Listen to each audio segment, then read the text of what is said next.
સુરત શહેરના Udhna police station વિસ્તારમાં બીઆરસીમાં જે સરકારી આવાસ છે એમાં રાહુલ ભાઈદાસ પીંપળે કરીને એક વ્યક્તિ છે જે રાહુલ એપાર્ટમેન્ટ તરીકે ઓળખાય છે. આ રાહુલ એપાર્ટમેન્ટ અગાઉ મર્ડર, એટેમ્પ ટુ મર્ડર, ખંડણી, લૂંટ આ પ્રકારના ગંભીર ગુનાઓમાં સામેલ હતો. એ પોતાના કેટલાય મિત્રો સાથે મળીને આ પ્રકારની પ્રવૃત્તિ આચરતો હતો, જેને લઈને અગાઉ પણ તેના વિરુદ્ધ ગુજસીટોક જે ઓર્ગેનાઇઝ ક્રાઇમની આખી કાયદો છે ઓર્ગેનાઇઝ ક્રાઇમનો, એના હેઠળ એને રજીસ્ટર કરવામાં આવ્યો હતો. આ ઉપરાંત એના વિરુદ્ધ પાસાની પણ કાર્યવાહી કરી હતી. આજે રાહુલ એપાર્ટમેન્ટ છે પોતાના ઘરની બાજુમાં ગેરકાયદેસર રીતના 3 રૂમ બાંધીને રહેતો હતો. એ 3 રૂમમાં પોતાના મિત્રો સાથે બેસી રહેતો, લોકોને પરેશાન કરતો અને જે જગ્યા છે એ પણ સરકારી જગ્યા છે એના ઉપર એને દબાણ કરી દીધું હતું.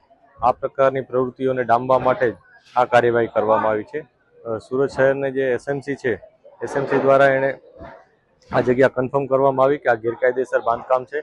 ત્યારબાદ એસએમસીની ટીમની સાથે પોલીસની ટીમ અહીંયા હાજર છે અને આ ગેરકાયદેસર પ્રવૃત્તિ ડામવાની અત્યારે કામગીરી ચાલુ છે.